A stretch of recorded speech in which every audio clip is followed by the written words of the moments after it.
ಕೃಷಿ ವಿಜ್ಞಾನ ಕೇಂದ್ರದ ಧ್ಯೇಯವೆಂದರೆ ಜಿಲ್ಲಾ ಮಟ್ಟದಲ್ಲಿ ನಿರ್ದಿಷ್ಟ ಸ್ಥಳಕ್ಕೆ ಸೂಕ್ತವಾದ ತಾಂತ್ರಿಕ ಘಟಕಗಳನ್ನು ತಾಂತ್ರಿಕತೆ ಪರಿಶೀಲನೆ ಪ್ರಯೋಗಗಳ ಹಾಗೂ ಪ್ರಾತ್ಯಕ್ಷಿತೆಗಳ ಮೂಲಕ ಅಭಿವೃದ್ಧಿಪಡಿಸಿ ಪ್ರಸರಿಸುವುದು ಮತ್ತು ಕೃಷಿ ಹಾಗೂ ಕೃಷಿ ಆಧಾರಿತ ಚಟುವಟಿಕೆಗಳಿಗೆ ಜ್ಞಾನ ಮತ್ತು ಸಂಪನ್ಮೂಲ ಕೇಂದ್ರವಾಗಿ ಕಾರ್ಯನಿರ್ವಹಿಸುವುದು. ಈ ಧ್ಯೇಯವನ್ನು ಈ ಕೆಳಗಿನ ಚಟುವಟಿಕೆಗಳ ಮುಖಾಂತರ ಕೈಗೊಳ್ಳಲಾಗುವುದು. ವಿವಿಧ ಕೃಷಿ ಪದ್ಧತಿಗಳಲ್ಲಿ ನಿರ್ದಿಷ್ಟ ಸ್ಥಳಕ್ಕೆ ತಂತ್ರಜ್ಞಾನಗಳ ಸೂಕ್ತತೆಯನ್ನು ಗುರುತಿಸಲು ರೈತರ ಹೊಲಗಳಲ್ಲಿ ಕ್ಷೇತ್ರ ಪರಿಶೀಲನೆಯನ್ನು ಕೈಗೊಳ್ಳುವುದು. ವಿವಿಧ ಬೆಳೆಗಳ ಹಾಗೂ ಕೃಷಿ ಆಧಾರಿತ ಉದ್ಯಮಗಳ ಉತ್ಪಾದಕತೆಯ ಸಾಮರ್ಥ್ಯದ ಬಗ್ಗೆ ಅರಿವು ಮೂಡಿಸಲು ರೈತರ ಹೊಲಗಳಲ್ಲಿ ಮುಂಚೂಣಿ ಪ್ರಾತ್ಯಕ್ಷಿಕೆಗಳನ್ನು ಏರ್ಪಡಿಸುವುದು. ಆಧುನಿಕ ಕೃಷಿ ತಂತ್ರಜ್ಞಾನಗಳ ಜ್ಞಾನ ಹಾಗೂ ಕೌಶಲ್ಯಗಳಿಗೆ ಸಂಬಂಧಿಸಿದಂತೆ ರೈತರು ಹಾಗೂ ಕೃಷಿ ವಿಸ್ತರಣಾ ಸಿಬ್ಬಂದಿಗೆ ತಿಳುವಳಿಕೆ ಮೂಡಿಸಲು ತಂತ್ರಜ್ಞಾನ ವರ್ಗಾವಣೆ ಸಾಧನಗಳಾದ ತಂತ್ರಜ್ಞಾನ ಸಾಮರ್ಥ್ಯ ನಿರ್ಧರಿಸುವಿಕೆ, ತಂತ್ರಜ್ಞಾನ ಪರಿಷ್ಕರಣೆ ಮತ್ತು ಪ್ರಾತ್ಯಕ್ಷಿಕೆಗಳ ಮೂಲಕ ತರಬೇತಿ ಕಾರ್ಯಕ್ರಮಗಳನ್ನು ಆಯೋಜಿಸುವುದು. ಸುಧಾರಿತ ಕೃಷಿ ತಂತ್ರಜ್ಞಾನಗಳ ಬಗ್ಗೆ ರೈತರಲ್ಲಿ ಅರಿವು ಮೂಡಿಸಲು ಸೂಕ್ತ ವಿಸ್ತರಣಾ ಕಾರ್ಯಕ್ರಮಗಳನ್ನು ಹಮ್ಮಿಕೊಳ್ಳುವುದು.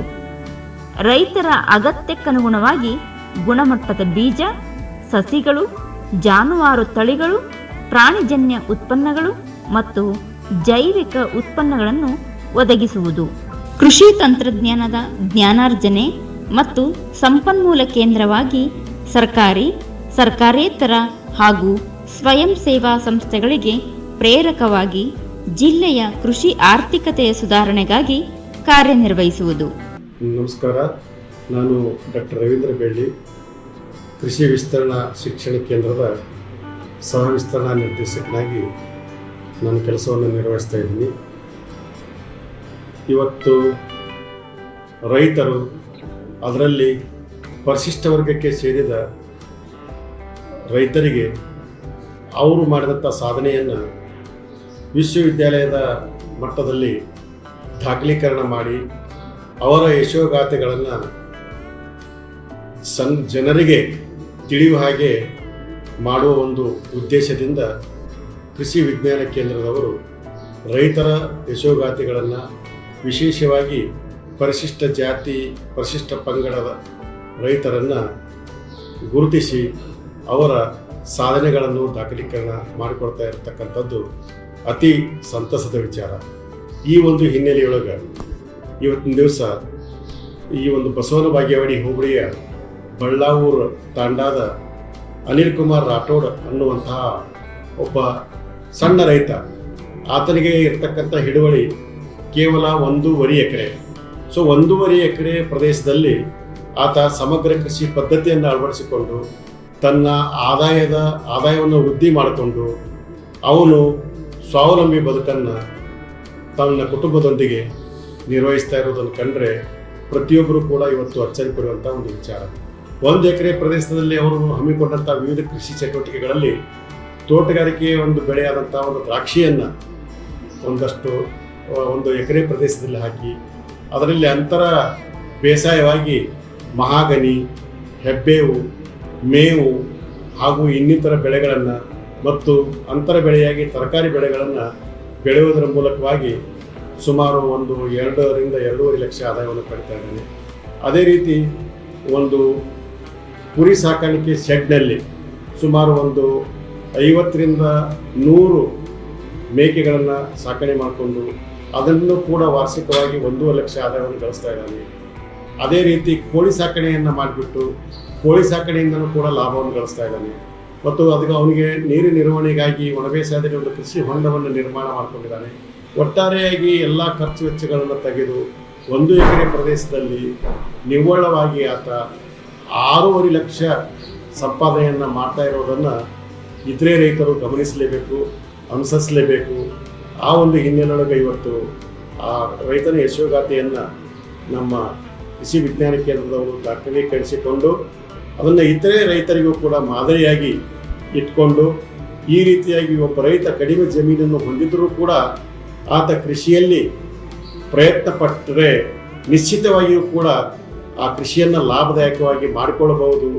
ಅದಕ್ಕಾಗಿ ರೈತ ಬಾಂಧವರು ಕೇವಲ ಒಂದು ಬೆಳೆಯನ್ನು, ಒಂದು ಪದ್ಧತಿಯನ್ನು ಅವಲಂಬಿಸದೇ ಸಮಗ್ರ ಬೇಸಾಯ ಪದ್ಧತಿಯನ್ನು ಅಳವಡಿಸಿಕೊಂಡು ಅನಿಲ್ ಕುಮಾರ್ ರಾಠೋಡ್ರವರ ಹಾಗೆ ಅವರು ಕೂಡ ಒಬ್ಬ ಯಶಸ್ವಿ ರೈತರಾಗಿ ಹೊರಹೊಮ್ಮಬೇಕೆಂಬುದು ನಮ್ಮ ಮತ್ತು ನಮ್ಮ ಕೃಷಿ ವಿಜ್ಞಾನ ಕೇಂದ್ರದವರ ಆಶಯವಾಗಿದೆ. ಧನ್ಯವಾದಗಳು. ಎಲ್ಲರಿಗೆ ನಮಸ್ಕಾರ. ಈ ಸಮಗ್ರ ಕೃಷಿ ಪದ್ಧತಿ ಅಳವಡಿಸಿಕೊಳ್ಳುವಲ್ಲಿ ಈ ನಮ್ಮ ರಾಠೋಡ್ ಕುಟುಂಬವು ಒಂದು ವಿನೂತನವನ್ನು ಪ್ರಯೋಗವನ್ನೇ ಮಾಡ್ತಾ ಇದ್ದು, ಸುಮಾರು ನಮ್ಮ ಜಿಲ್ಲೆಯಲ್ಲಿ ಈ ಹೊಸದಾಗಿ ಈ ಕೃಷಿ ಅರಣ್ಯದಲ್ಲಿ ಬಹಳಷ್ಟು ಸಾಧನೆಯನ್ನು ಮಾಡಿದ್ದಾರೆ. ಇವರು ತೋಟಗಾರಿಕೆ ಬೆಳೆಗಳನ್ನು ಬೆಳೀತಾ ಇದ್ದಾರೆ, ಬೇಸಾಯದ ಬೆಳೆಗಳು ಇದೆ. ಅದರ ಜೊತೆಗೆ ಈ ಕೃಷಿ ಅರಣ್ಯದಿಂದ ಸಾಕಷ್ಟು ಲಾಭ ಮುಂಬರುವ ವರ್ಷಗಳಲ್ಲಿ ಮಾಡಿ ಬರುವ ಹಾಗೆ ನಮ್ಮ ರಾಠೋಡ್ ಕುಟುಂಬ ಒಂದು ದೊಡ್ಡ ಸಾಧನೆಯನ್ನು ಮಾಡಿದೆ. ಇವರ ಸಾಧನೆ ಶ್ಲಾಘನೀಯ ಮತ್ತು ಇವರಿಗೆ ಮುಂಬರುವ ವರ್ಷಗಳಲ್ಲಿ ಸುಮಾರು 1.5 ಕೋಟಿಯಷ್ಟು ಆದಾಯ ಬರುವ ಹಾಗೆ ಏನು ರೂಪ ಮಾಡಿದ್ದಾರೆ, ಇದನ್ನು ನಾವೆಲ್ಲ ಈಗ ದಾಖಲೀಕರಣ ಮಾಡಿದ್ದೇವೆ. ಇದನ್ನು ನಮ್ಮ KVK ವೆಬ್ಸೈಟ್ನಲ್ಲಿ ಮತ್ತು ನಮ್ಮ ಯೂನಿವರ್ಸಿಟಿ ವೆಬ್ಸೈಟ್ನಲ್ಲಿ ಸಹ ನಾವು ಅಪ್ಲೋಡ್ ಮಾಡ್ತಾ ಇದ್ದೇವೆ. ದಯವಿಟ್ಟು ಎಲ್ಲರೂ ಇದನ್ನು ವೀಕ್ಷಿಸಿ ಇದನ್ನು ಅಳವಡಿಸ್ಕೋಬೇಕಂತ ನಾನು ಕೇಳ್ಬೋದು. ಸರ್, ಪ್ರಾರಂಭದಲ್ಲಿ ನನಗೆಲ್ಲ ಇದಕ್ಕೆ ಅಪೋಸ್ ಮಾಡಿದವ್ರೆ, ಮನೆಯಲ್ಲೇ ಹಿಡ್ಕೊಂಡು ಹೊರಗಿನವರು ಕೂಡ. ಅಷ್ಟೇ ಈ ಪಕ್ಕದಲ್ಲಿ ಹೊಲದಾಗ ಇರ್ತಕ್ಕಂಥ ನಮ್ಮ ಮಾವರು ಅವರೇ ಹೇಳ್ತಿದ್ರು, ಆಯ್ತಪ್ಪ ಸಿಗಿನ ಗಿಡ ದೊಡ್ಡವಾದ್ರೆ ನಾವು ಇರಲ್ಲ, ನಾವೇ ಹೋಗ್ಬಿಡ್ತೀವಿ, ಕಳ್ಳರ ಕಾಟ ಹಾಗೆಲ್ಲ ಹೇಳ್ತಿದ್ರು. ಇವತ್ತೆಲ್ಲ ಅವ್ರು ಇದನ್ನು ನೋಡಿಕೊಂಡು ಅವರೇ ಹೇಳ್ತಾರಪ್ಪ ಚೆನ್ನಾಗಿ ಆಗಿರ್ತೇಳಿ. ಆಮೇಲೆ ಈಗ ನನ್ನ ಧರ್ಮಪತ್ನಿ ಸುನೀತಾ, ಆಮೇಲೆ ನಮ್ಮ ಹಳೆಯ ಸಮಾಧಾನ ಅಂತೇಳಿ, ಇವ್ರು ಯಾವತ್ತೂ ನನಗೆ ಈಗ ಇತ್ತಿತ್ತಲಾಗಿ ಭಾಳ ಸಪೋರ್ಟ್ ಮಾಡ್ತಾ ಇದ್ದಾರೆ. ಇದು ನೋಡಿ ಭಾಳ ಖುಷಿ ಒಳಗಿದ್ದಾರೆ, ಸಂತೋಷ ಪಟ್ಟಿದ್ದಾರೆ. ಅವರೆಲ್ಲ ಇದಕ್ಕೆ ನನಗೆ ನಾ ಇರಲ್ಲ ಟೈಮ್ನಾಗ ಅವರೇ ಮೇಂಟೈನ್ ಮಾಡ್ಕೊಂಡು ಹೋಗ್ತಾರೆ ಸರ್. ನಾನು ಭೂಮಿ ಮೇಲೆ ಭಾಳಷ್ಟು ನನಗೆ ಪ್ರೀತಿ ಇದೆ. ಭೂಮಿ ಅಂದರೆ ನನಗೆ ಭಾಳ ಇಷ್ಟ. ನಾನು ರಾತ್ರಿ ಹಗಲು ಅನ್ನೋದೇ ಇದರಲ್ಲಿ ದುಡಿಯುವಂಥ ಮನುಷ್ಯ. ಭೂಮಿ ಇರ್ಲಿಕ್ಕಂದ್ರೆ ನನಗೆ ನಡೀದಿಲ್ಲ. ಸೊ ಆ ಒಂದು ಉದ್ದೇಶದಿಂದ ನಿಮಗೆ ಈಗ ಒಂದು ಭೂಮಿ ನಾನು ತೊಗೊಂಡ್ಮೇಲೆ, ನಾನು ಇನ್ನೂ ಬೋರ್ ಹಾಕಿದ್ದಿಲ್ಲ, ಏನಿದ್ದಿಲ್ಲ, ಆವಾಗಲೇ ನಾನು ಟ್ರೈನ್ ಚುಡಿಸಿದ್ದೆ ಸರ್. ಎಲ್ಲರೂ ಅಂದರು ನೀರಾದ ಮೇಲೆ ಎಲ್ಲ ಮಾಡ್ತಾರಪ್ಪ, ನೀವು ಮುಂಚೆನೇ ಮಾಡಾಕತ್ತೀಯಲ್ಲ ಅಂತೇಳಿ. ಇಲ್ಲ, ಇದನ್ನ ಮಾಡಿನೇ ಅಂದ್ರೆ ನೀರು ಆಗ್ತದೆ ಅಂತೇಳಿ ಆಮೇಲೆ ಟ್ರೈನ್ ಚೋಡಿಸಿ ಅದಕ್ಕೆ ಎಲ್ಲ ರೆಡಿ ಮಾಡ್ಕೊಂಡೆ. ಆಮೇಲೆ ಬೋರ್ ಹಾಕಿದೆ, ನೀರು ಹಾಕ್ತು. ಆಮೇಲೆ ಈ ಗಿಡ ಗಂಟೆ ವಿಚಾರನ ಮಾಡಿದೆ ಸರ್. ನಮಸ್ಕಾರ ಸರ್, ನಾನು ಅನಿಲ್ ಕುಮಾರ್ ಜಿಮ್ಡು ರಾಠೋಡ್.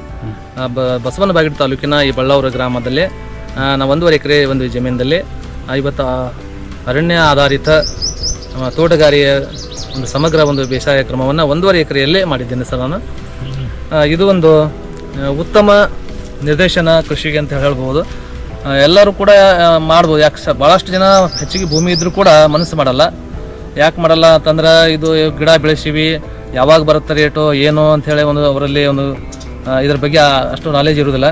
ಅದಕ್ಕೆ ಉತ್ತಮ ಒಂದು ನಾಲೆಜನ್ನು ಪಡ್ಕೊಂಡು ಗಿಡ ಮರವನ್ನು ಬೆಳೆಸೋದ್ರಿಂದ ಈ ಗಿಡ ನೋಡಿ ನಮ್ಮದು ಏನಾಗ್ತದೆ, ಇಷ್ಟು ಎತ್ತರ ಬೆಳೆದದಲ್ಲ, ಅದು ಇಷ್ಟು ನೆಳೆ ಬೀಳ್ತದೆ, ಭೂಮಿ ಬೆಳೆಯಲ್ಲ ಅಂಥೇಳಿ ಒಂದು ಜನರಲ್ಲಿ ಒಂದು ತಪ್ಪು ಕಲ್ಪನೆ ಇರ್ತದೆ.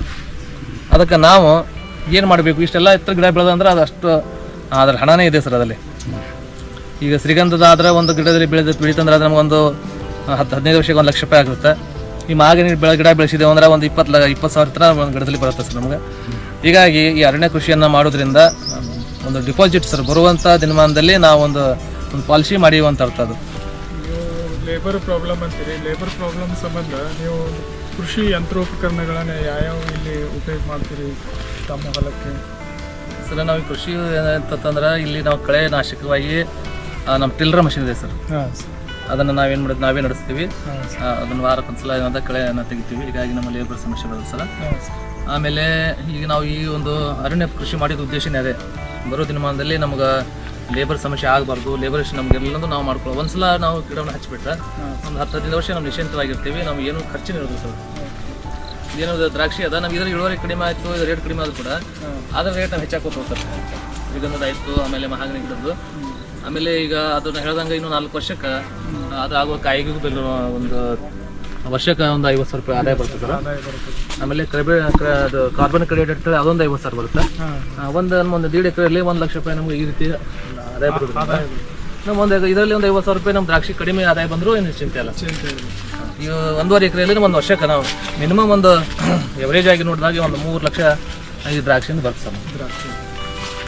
ಇದು ಮಿನಿಮಮ್ ಸರ್. ಹೆಂಗೆ ನಾವು ಚೆನ್ನಾಗಿ ಬೆಳೆದೀವಿ ಅಂತಂದ್ರೆ ಇದು ನಾವು 5-6 ಲಕ್ಷ ತನಕ ಆಗ್ತದೆ ಸರ್. ಅಂದ್ರೆ ಒಂದು 4 ಟನ್ ಮಾಲ್ ತೆಗೆದೀವಿ, 150 ನಮ್ಗೆ ರೇಟ್ ಸಿಕ್ತು ಅಂದ್ರು 6 ಲಕ್ಷ ಆಗತ್ತೆ. ಖರ್ಚು ತೆಗೆದು ಒಂದು 4 ಲಕ್ಷ ಹೋಗ್ತದೆ. ಆಮೇಲೆ ಈಗ ನಮಗೇನು ಕಡಿಮೆ ಏನೋ ಇವತ್ತು ಸ್ವಲ್ಪ ಏನೋ ವಾತಾವರಣದ ವೈಪರೀತ್ಯಕ್ಕೆ ತುತ್ತಾಗಿ ಏನೋ ತೊಂದರೆ ಆಗಿ ನಮಗೆ ಕಾಯಿ ಕಡಿಮೆ ಇದ್ರೂ ಕೂಡ ಕನಿಷ್ಠ ಒಂದು 3 ಲಕ್ಷ ರೂಪಾಯಿ ಪ್ರತಿ ವರ್ಷ 3, 3.5, 4 ಲಕ್ಷ ತನಕ ನಾವು ದ್ರಾಕ್ಷಿಯಿಂದ ಬರ್ತಾ ಇದ್ದೀವಿ. ಈಗ ಇದೆ ಸರ್, ಈಗ ನಮ್ಮ ರೈತರಲ್ಲಿ ಅಥವಾ ಈ ಕೃಷಿ ಒಂದು ಕ್ಷೇತ್ರದಲ್ಲಿ ಒಂದು ಚಾಲೆಂಜ್ ಏನಂತಂದ್ರೆ ಕೃಷಿ ಕಾರ್ಮಿಕರದ್ದು ಲೇಬರ್ ಟೈಮ್ನಾಗ ಸಿಗಲ್ಲ. ಸಿಕ್ಕರು ಅವ್ರಿಗೆ ಹೆಚ್ಚಿಗೆ ನಾವು ಕೂಲಿ ಕೊಡಬೇಕಾಗುತ್ತೆ. ಹೀಗಾಗಿ ನಮಗೆ ಇನ್ನೊಂದು ಇಂಥ ಒಂದು ಕೃಷಿಯನ್ನು ಮಾಡೋದ್ರಿಂದ ನಮ್ಗೆ ಇಲ್ಲಿ ಲೇಬರ್ ಒಂದು ಅವಶ್ಯಕತೆ ಭಾಳ ಕಡಿಮೆ ಬೀಳುತ್ತೆ. ಇನ್ನೇನು ದ್ರಾಕ್ಷಿ ನಾವು ಚಾಟಿ ಮಾಡುವಾಗ ಒಂದಿಷ್ಟು ಬಿಟ್ಟರೆ ಉಳಿದ ಟೈಮ್ನಾಗೆಲ್ಲ ನಾವೇ ಮಾಡ್ಕೊತೀವಿ. ಅದು ಹಸಿಕಾಯಿ ನಾವು ಕೊಟ್ಟುಬಿಟ್ಟು ಒಂದು ಲೇಬರು ಬೇಕಾಗುತ್ತೆ, ಅವರೇ ಕಟ್ ಮಾಡ್ಕೊಂಡು ಹೋಗುತ್ತೆ. ಇದು ಮಿನಿ ಟ್ರ್ಯಾಕ್ಟರ್ ಇದೆ ಸರ್, ಅದನ್ನ ನಾವು ಸ್ಪ್ರೇ ಮಾಡಲಿಕ್ಕೆ ಯೂಸ್ ಮಾಡ್ತೀವಿ. ಜೊತೆಗೆ ಅದೇ ಟಿಲ್ಲರ್ ಮಷಿನ್ ಇದೆ ಸರ್, ಅದನ್ನ ಕಳೆನಾಶಕ ಅದಕ್ಕೆ ಏನು ಮಾಡ್ತೀವಿ ಅಂದ್ರೆ ಅದು ರೂಟೌಟ್ ಇದೆ ಅದರಲ್ಲಿ. ಅದು ಆಮೇಲೆ ಅದು ಹರಗುದು ಇದೆ, ಅದು ಮಡಿಕೆ 4-5 ಐಟಮ್ಸ್ ಇದೆ, ಅದು ತೋರಿಸ್ತೇನೆ ಸರ್.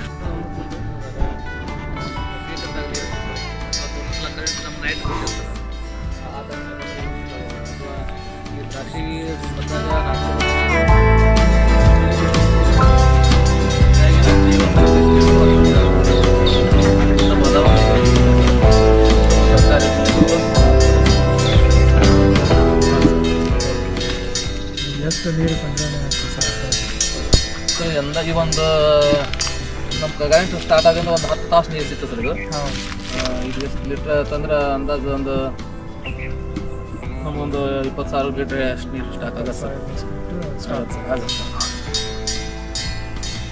ಆಮೇಲೆ ಇದರ ಬೇಕು ನಾವು ಬರೋದ್ರ ಮಂದಲ್ಲಿ ಇದರಲ್ಲಿ ಮೀನು ಸಾಕಣೆ ಕೂಡ ಒಂದು ಸಣ್ಣ ಪ್ರಮಾಣದಲ್ಲಿ ಮಾಡ್ಕೊಳ್ಳುವಂಥ ಉದ್ದೇಶ ಇದೆ ಸರ್. ಎಷ್ಟೇ ಮೇವು ಇದ್ರೂ ಕೂಡ ಒಂದೊಂದ್ಸಲ ನಾವು ಒಣ ಮೇವು ಕೂಡ ಹಾಕ್ಬೇಕಾಗುತ್ತೆ ಸರ್. ಒಂದು ಟೈಮ್ ನಾವು ಹಸಿ ಮೇವು ಹಾಕ್ತೀವಿ, ಒಂದು ಟೈಮ್ ಅವಕ್ಕೆ ಒಣ ಮೇವು ಹಾಕ್ತೀವಿ, ಆಮೇಲೆ ಒಂದಿಷ್ಟು ಅವಕ್ಕೆ ಕಾಳ ಕಡಿಯಕ್ಕೆ ಹಾಕ್ಬೇಕಾಗ್ತದೆ. ಸ್ಟಾಕ್ ಮಾಡ್ಕೊಂಡಿರ್ತೀವಿ. ಆಮೇಲೆ ನಾವು ಕೃಷಿಗೆ ಅಂತ ಹೇಳಿದ್ರೆ ಸರ್, ಅಂದ್ರೆ ಈ ಟಿಲ್ಲರ್ ಮಷಿನ್ ಸರ್, ಇದು ಪವರ್ ಟಿಲ್ಲರ್ ಅಂತ ಹೇಳ್ತೀವಿ. ಇದರಿಂದ ನಾವು ರೂಟೌಟರ್ ಕೂಡ ಮಾಡಕ್ಕೆ ಸರ್. ಆಮೇಲೆ ಇದು ಹರಿವು ಒಂದು ಕುಂಟೆ ಸರ್ ಇಲ್ಲಿ. ಆಮೇಲೆ ಇದು ನೇಗಿಲಿ ಇದೆ ಸರ್, ಮಡಿಕೆ ಅದ. ಒಂದೊಂದು ಇಕ್ವಿಪ್ಮೆಂಟ್ ತೋರಿಸ್ಬಿಟ್ರಿ, ಅದು ಹೆಸರು ಅಷ್ಟೇ ಇದೆ. ಇದು ಪವರ್ ಟಿಲ್ಲರ್ ಸರ್. ಇದನ್ನು ನಾವು ಏನದ ಕೃಷಿಯಲ್ಲಿ ಕಳೆಯನ್ನು ಅಥವಾ ನಾವು ಹರಗಾಕ್ ಬರ್ತದೆ, ರೋಟೋಟರ್ ಭೂಮಿಯನ್ನು ಹದ ಮಾಡ್ಕೊಳಕ್ ಬರ್ತದೆ ಸರ್. ಆಮೇಲೆ ನೇಗಿಲಿ ಹಾಕೊಳಕ್ಕೆ ಮಡಿಕೆ ಸರ್, ಇದನ್ನು ಕೂಡ ಹಾಕೊಂಡು ನಾವು ಸಾಲು ಹಾಕೊಳಕ್ಕೆ ಅದು ಬರ್ತದೆ ಸರ್. ಆಮೇಲೆ ನೇಗಿಲಿ ಸರ್, ಇದನ್ನು ಕೂಡ ಯೂಸ್ ಮಾಡ್ಕೊತೀವಿ. ಯಾವಾಗ ಕೆಲಸಕ್ಕೆ ಬರ್ತದೆ ಅವಾಗ ಆ ಸಂದರ್ಭ ಮಾಡ್ಕೊಂಡು ಮಾಡ್ತೀವಿ. ಆಮೇಲೆ ಇದು ಹರಗೋ ಮಿಷನ್ ಕುಂಟೆ ಸರ್. ಇದನ್ನು ಮ್ಯಾನುವಲ್ ಆಗಿ ನಾವು ಕಸ ತೆಗೆದುಕೊಳ್ಳೋಕ್ಕೆ ನಾವೇ ಮಾಡ್ಕೋತೀವಿ ಸರ್ ಇದರಿಂದ. ಆಮೇಲೆ ಇದು ಸಲಿಕೆ ಸರ್, ಸಣ್ಣದು ಒಂದೇ ಕೈಯಲ್ಲಿ ಸಿಂಗಲ್ ಹ್ಯಾಂಡಿಂದ ನಾವು ಕೆಲಸ ಮಾಡ್ಕೋಬೇಕು ಸರ್. ಇವೆಲ್ಲ ನಾವು ಪ್ರೊಸೀಜರ್ ಬಳಕೆ ಮಾಡಿಕೊಂಡು ಆದಷ್ಟು ಕಾರ್ಮಿಕ ರಹಿತ ಲೇಬರ್ಲೆಸ್ ಕೆಲಸ ಮಾಡ್ಕೋತೀವಿ.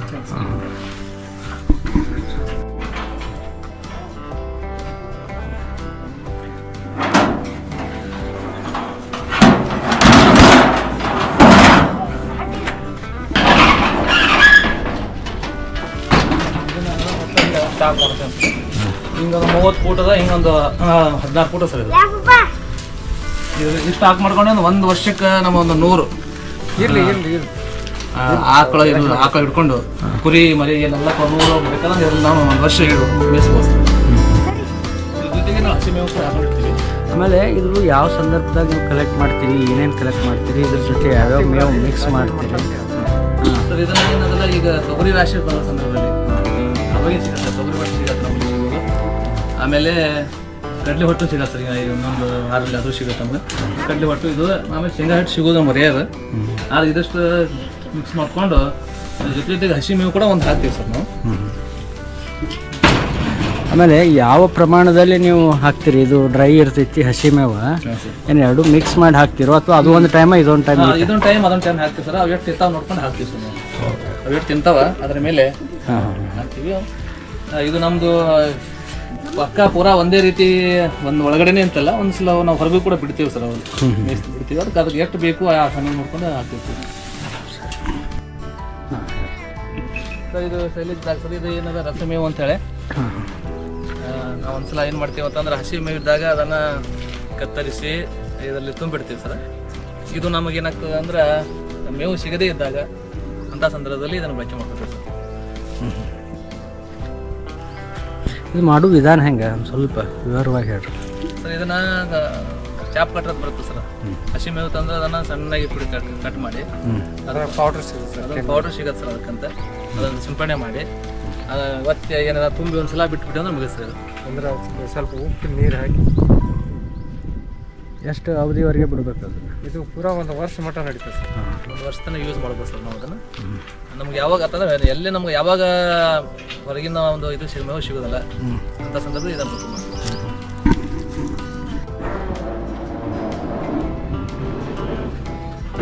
ಇದು ನಮ್ಮ ಆಕಳು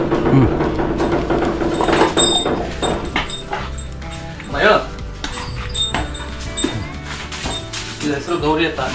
ಇದು ನಿಜವಾಗಿ ಗೌರಿನೇ. ನಮ್ಮ ಕಾಮ ಏನಿದ್ದಂಗೆ ಸರ ನಮ್ಗೆ ಇದ್ರ ಗೋಮೂತ್ರ ಇದರ ಹೆಂಡಿ ಎಲ್ಲವೂ ಕೂಡ ನಮಗೆ ನಮ್ಮ ಭೂಮಿಗೆ ಅಮೃತ ಇದ್ದಂಗೆ. ಇದರ ಒಂದು ಕರ ಐತೆ ಸರ್. ಮೊನ್ನೆ 20,000 ರೂಪಾಯಿ ಮರಿನಿ. ಎಷ್ಟು ಒಂದು 9 ತಿಂಗಳ ಕರ. ಮತ್ತೆ ಈಗ 5 ತಿಂಗಳ ಬಟ್ಟೆ ಗಬ್ಬಿದೆ ಸರ್. ದಿನಕ್ಕೆ ಬೆಳಗ್ಗೆ 3 ಲೀಟರ್, ಸಾಯಂಕಾಲ 2 ಲೀಟರ್ ಹಾಲು ಇರ್ತದೆ. ನಮ್ಮ ಮನೆಗೆ ಹಾಲು ಆಗ್ತದೆ. ಆಮೇಲೆ ಇದರ ಗೋಮೂತ್ರ ಇಲ್ಲಿ ಹರಿದು ಬರ್ತದೆ ಸರ್. ಈಗ ಇಲ್ಲಿ ಬಂದು ಇಲ್ಲಿ ಸ್ಟಾಕ್ ಮಾಡ್ಕೊತೀನಿ ಸರ್. ಓಕೆ, ಹಿಂಗೆ ಬರುತ್ತೆ ಸರ್. ಅದು ಇಲ್ಲಿ ಸ್ಟಾಕ್ ಮಾಡ್ಕೊಂಡಿರ್ತೀವಿ ಸರ್.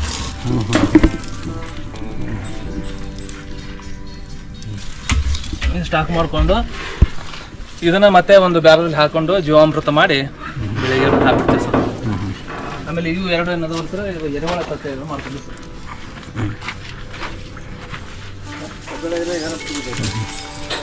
ಎರೆಹುಳ ತೋಟ ಸರ್. ಈ ಗೊಬ್ಬರ ಕೂಡ ನಮ್ಮ ಭೂಮಿಗೆ ಯಾವಾಗ ಬೇಕು ಆ ಸಂದರ್ಭ ತಗೊಂಡು ಬೆಳೆಗೆ ಹಾಕ್ತಿರ್ತೀವಿ. ಇದ್ರ ಮೇಲೆ ಏನು ಇದ್ರ ಮ್ಯಾಲೆ ಕುರಿದ ಸರ್. ಕನ್ಸ್ಟ್ರಕ್ಷನ್ ಫ್ಲೋ ಇರ್ತದೆ. ಇವೆಲ್ಲ ಸರ್ ಈಗೇನು ನಾವೇ ಮಾಡಿವಿ ಸರ್. ವೆಲ್ಡಿಂಗ್ ಗಿಡ ನಮ್ಮ ಹಳೆಯ ಸಹಾಯ ತಗೊಂಡು ಎಲ್ಲ ನಾವೇ ಮಾಡಿವಿ ಸರ್. ಬಸ್ ಇದು ಆಡಿನ ಮನೆ.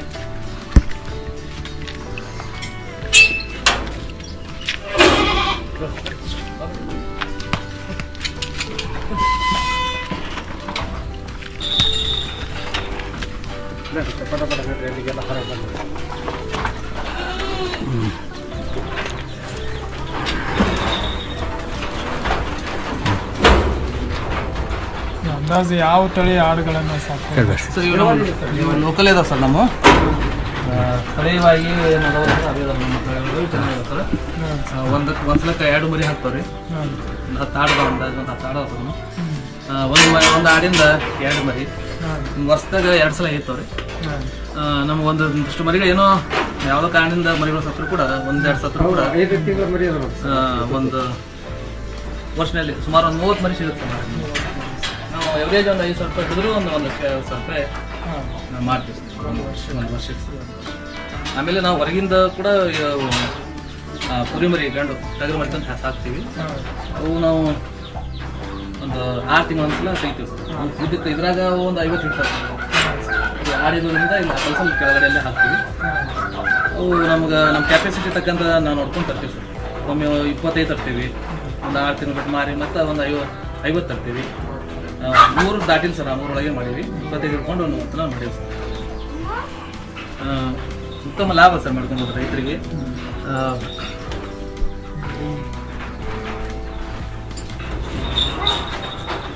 ಇದು ನೋಡಿ ಸರ್, ಇದು ಹೋಲ್ಸಲ ಒಂದೇ ವರ್ಷ ಆಯ್ತು. ಇದಕ್ಕೆ ಅದರಷ್ಟೇ ಮರಿ ಇತ್ತು ತಂದಾಗ. ಈಗ ಅದು ಇನ್ನೊಂದು ಮರಿ ಹಾಕಿದೆ. 2 ಕಟ್ಟೆ ಸರ್. 5 ತಿಂಗಳು ಮರಿ ಸರ್. ಈಗ ಮುಂದಿನ ವರ್ಷದಲ್ಲಿ 4 ಆಗ್ತದೆ ಸರ್. ಅದು ಹೋತ್ ಮರಿ ಅಷ್ಟು ಮಾರಿ ಹೆಣ್ಣು ಮರಿ ಅಷ್ಟು ಇಟ್ಕೊಂಡಿರ್ತೀವಿ ಸರ್. ಈ ಕಡೆ ಮೇವು ಸಂಗ್ರಹಣೆ, ಇದು ಮೇವು ಸಂಗ್ರಹಣೆ ಮಾಡ್ಕೊಂಡು ಇಲ್ಲಿ ಹಾಕೊಳ್ಳಿಕ್ಕೆ ಸರ್. ಅಂದ್ರೆ ನಮ್ಮ ಲೇಬರ್ ಸಮಸ್ಯೆ ಏನೂ ಇಲ್ಲ ಸರ್. ಇದ್ರಾಗ ನಮ್ಗೆ ಕಸ ಹುಡುವಂಥ ಸಮಸ್ಯೆ ಇಲ್ಲ. ಇಲ್ಲಿ ಏನು ಬೀಳುವಂಥ ಹಿಕ್ಕಿಗಳು ಒಂದು 6 ತಿಂಗಳು ಕೆಳಗೆ ಬಿದ್ದರೂ ಏನು ತೊಂದರೆ ಇಲ್ಲ. ನಾವು ಒಂದು ದಿವಸ ಕಸಬಾರಿ ಹಚ್ಚಲ್ಲ ಸರ್. ನಾವು ಕೆಳಗಡೆ ಬಿದ್ದು ಬಿಡ್ತಾವ. ಆಮೇಲೆ ಕೆಳಗೆ ಬಿದ್ದಿದ್ದು ಕೆಳಗೆ ಕೊಳೆದ ಸರ್. ಹಿಕ್ಕಿನ ತಿಂತಾವ, ಬಟ್ ನಾವು ಹಾಕುವಂಥ ಕಾಳುಗಳು ಕೂಡ ಏನು ಬೀಳ್ತಾವೆ ಸರ್, ಅಥವಾ ಹಿಕ್ಕಿ ಒಳಗೆ ಕಾಳುಗಳು ಅಂಶ ಇದ್ದು ಕೂಡ ಅದನ್ನು ಹೊಡ್ತಿರ್ತಾವೆ ಸರ್ ಕೋಳಿ, ಅದನ್ನು ಕೂಡ ನಮ್ಮಲ್ಲಿ ಅದ ಸರ್.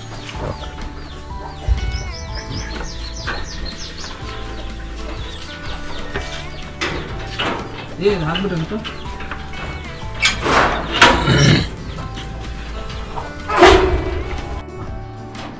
ಈ ಮೇಲೆ ತಾವು ನೋಡಿದಂಗೆ ಮೇಲೆ ಆಡೋದವ ಸರ್, ಆ ಆಡೋ ಕುರಿ ಮೇಲ್ಗಡೆ ಇರ್ತವೆ, ಅದು ಹಿಕ್ಕಿ ಕೆಳಗೆ ಬರ್ತದೆ. ಇಲ್ಲಿ ಕೆಳಗಡೆ ಏನಾದ ನಮಗೆ ಕೋಳಿ ಇದಾವೆ ಸರ್, ಜವಾರಿ ಕೋಳಿ ನಾವು ಸಾಕಿರ್ತೀವಿ. ಜೊತೆಗೆ ಅವು ಕಕ್ಕೇರಿ ಅಂತೇಳಿ ಆ ತಳಿ ಇದಾವೆ ಸರ್ ಇಲ್ಲಿ. ಆಮೇಲೆ ಜವಾರಿ ಮತ್ತು ಕಕ್ಕೇರಿ ಇವು ಎರಡೇ ತಳಿ ನಾವು ಸಾಕಿದ್ದು. ನಮ್ಮ ಮನೆಗೆ ಬೇಕಾದಷ್ಟು ತತ್ತಿನ ಸಿಗತ್ತೆ ಸರ್. ಆಮೇಲೆ ಹೆಚ್ಚಿಗೆ ಇದು ಮಾರ್ತೀವಿ ಸರ್ ನಾವು. ಜವಾರಿ ತತ್ತಿ ಇರೋದ್ರಿಂದ 8-10 ರೂಪಾಯಿ ಒಂದು ತಗೋತಾರೆ ಸರ್. ಆಮೇಲೆ ಈ ಗುಂಡಿನೂ ಕೂಡ ಮಾರ್ತೀವಿ.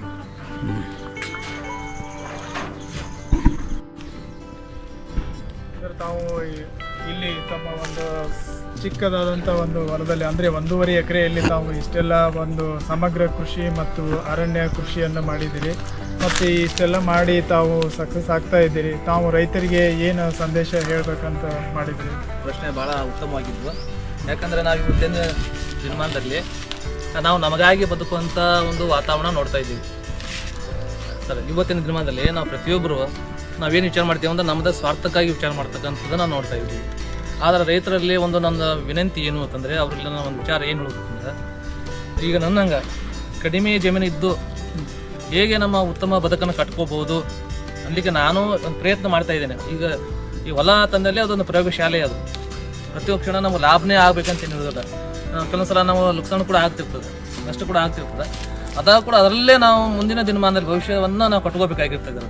ಸೊ ಈಗ ಪ್ರತಿಯೊಬ್ಬ ರೈತ, ಕಡಿಮೆ ಭೂಮಿಯನ್ನು ಹೊಂದಿರುವಂಥ ರೈತ ಕೂಡ ಇವತ್ತು ತಮ್ಮ ಒಂದು ಭವಿಷ್ಯವನ್ನು ಉತ್ತಮವಾಗಿ ಕಟ್ಕೊಳ್ಳಿಕ್ಕೆ ನಾನು ಮಾಡಿರುವಂಥ ಒಂದು ಚಿಕ್ಕ ಪ್ರಯತ್ನ ಸರ್ ಇದು.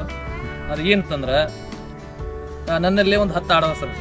ಒಂದು 10 ಆಡಿನಲ್ಲಿ ಒಂದು ವರ್ಷಕ್ಕೆ ನನಗೆ 1.5 ಲಕ್ಷ ರೂಪಾಯಿ ಆದಾಯ ಬರುತ್ತೆ ಸರ್. ಕಡಿಮೆ ಇದು, ನಾನು ಹೆಚ್ಚಿಗೆ ಹೇಳೋದಲ್ಲ, ಕಡಿಮೆ ಅಂದ್ರೆ ಒಂದು ನಮ್ಗೆ 1 ಲಕ್ಷ ರೂಪಾಯಿ ಆದಾಯ ಆಡ್ಲಿಂದ ಬರ್ತದೆ. ಕೋಳಿ ಸಾಕಣೆಯಿಂದ ನನಗೆ ಒಂದು 50,000 ರೂಪಾಯಿ ಬರ್ತದೆ ಸರ್. ಆಮೇಲೆ ನನ್ನ ದ್ರಾಕ್ಷಿಯಿಂದ ಒಂದು 3 ಲಕ್ಷ ಬರುತ್ತೆ ಸರ್, ಒಂದು 5 ಲಕ್ಷ ರೂಪಾಯಿ ಸರ್. ಇಷ್ಟು 1.5 ಎಕರೆ ಭೂಮಿಯಲ್ಲಿ ಇದು ನನ್ನ ಒಂದು ವರ್ಷದ ಆದಾಯ. ಅಂದರೆ ನನ್ನ ತಿಂಗಳಿಗೆ 50,000 ರೂಪಾಯಿ ನನಗೆ ಪಗಾರ ಬಿದ್ದಂಗೆ ಸರ್. ಹಾಗೆ ಮುಂದಿನ ಭವಿಷ್ಯಕ್ಕೆ ನನಗೆ ಈ ಮಹಾಗನಿ ಗಿಡದಿಂದ 1.5 ಕೋಟಿ ಬರುತ್ತೆ ಅಂತ ಒಂದು ನಿರೀಕ್ಷೆ ಸರ್. ನಾಳೆ ಏನೇ ಆಗಿರ್ಬೋದು, ಅಲ್ಲಿವರೆಗೆ ನನಗೆ ಇದು ಆಮ್ಲಜನಕ ಕೊಡ್ತದೆ ಸರ್, ನನಗೆ ಒಂದು ಆರೋಗ್ಯವನ್ನು ಕೊಡ್ತದೆ, ನೆಮ್ಮದಿಯನ್ನು ಕೊಡ್ತದೆ ಸರ್. ಇಂಥ ಒಂದು ಅರಣ್ಯದಲ್ಲಿ ನಾನು ವಾಸ ಮಾಡ್ತಾ ಇದ್ದೀನಿ, ನಾನು ಒಂದು ಮಲೆನಾಡಲ್ಲಿ ವಾಸ ಮಾಡುವಂಥ ಆ ಒಂದು ರೀತಿಯ ನನ್ನ ಒಂದು ಅನುಭವ ನನಗೆ ಆಗ್ತಾ ಇದೆ ಸರ್. ಆಮೇಲೆ ಶ್ರೀಗಂಧ ಇದು ಇಂಟರ್ನ್ಯಾಷನಲ್ ಮಾರ್ಕೆಟ್ ಅದ ಸರ್. ಇದು ನನ್ನ ಮಗ 10 ರಿಂದ 15 ವರ್ಷಕ್ಕೆ ಇದು ಕೋಟಿ ಆಗೋದರಲ್ಲಿ ಏನೂ ಅನುಮಾನನೇ ಇಲ್ಲ. ಪ್ರತಿಯೊಬ್ಬ ರೈತನು ಕೂಡ ಇದನ್ನು ಮಾಡ್ಬೋದು ಸರ್. ಈಗ ಪ್ರತಿಯೊಬ್ಬ ರೈತ ಏನು ವಿಚಾರ ಮಾಡ್ತಾನೆ, ಇಷ್ಟು ಭೂಮಿಯಲ್ಲಿ ನಾನು ಗಿಡ ಬೆಳೆಸಿಬಿಟ್ನೆ ಅಂದ್ರೆ ನಾನು 10-15 ವರ್ಷ ನಾನು ಏನು ಮಾಡಬೇಕು ಅಂತ ಹೇಳ್ತಾರೆ. ಅಂಥವ್ರಿಗೆ ಈ ಕೃಷಿಯ ಜೊತೆಗೆ ಉಪಕಸಬನ್ನಾಗಿ ಒಂದು 10-15 ಆಡು ಸರ್, ಒಂದು 2 ಆಕಳು ಇರಬೇಕು, ಆಮೇಲೆ ಒಂದು 100 ಕೋಳಿ ಇರ್ಬೇಕು ಸರ್. ಈ ಉಪಕಸಬ ಇರೋದ್ರಿಂದ ಅವನಿಗೆ ದಿನಾಲೂ ಕೂಡ ಇನ್ಕಮ್ ಬರ್ತದೆ, ತಿಂಗಳಿಗೆ ಕೂಡ ಇನ್ಕಮ್ ಬರ್ತದೆ, ವರ್ಷಕ್ಕೆ ಕೂಡ ಆದಾಯ ಬರ್ತದೆ. ಹೀಗಾಗಿ ಯಾವ ರೈತನು ಕೂಡ ಆತ್ಮಹತ್ಯೆ ಮಾಡ್ಕೊಳ್ಳುವಂಥ ಪ್ರಶ್ನೆನೇ ಬರೋದಿಲ್ಲ. ಅದಕ್ಕೆ ರೈತನಿದ್ದವನು ಸ್ವಲ್ಪ ಬುದ್ಧಿವಂತಿಕೆಯಿಂದ ಸ್ವಲ್ಪ ಶ್ರಮವನ್ನು ವಹಿಸಿ ತಾನು ಮಾಡಿದ್ದೇ ಆದರೆ ಇಂಥ ಒಂದು ಕೃಷಿಯನ್ನು ಮಾಡಿದ್ದೇ ಅದರಲ್ಲಿ ಜೀವನದಲ್ಲಿ ಅವನಿಗೂ ಕೂಡ ಗೌರವ ಸಿಗತ್ತೆ, ಅವನು ಕೂಡ ಗೌರವಯುತವಾದ ಜೀವನವನ್ನು ಮಾಡಬಹುದು.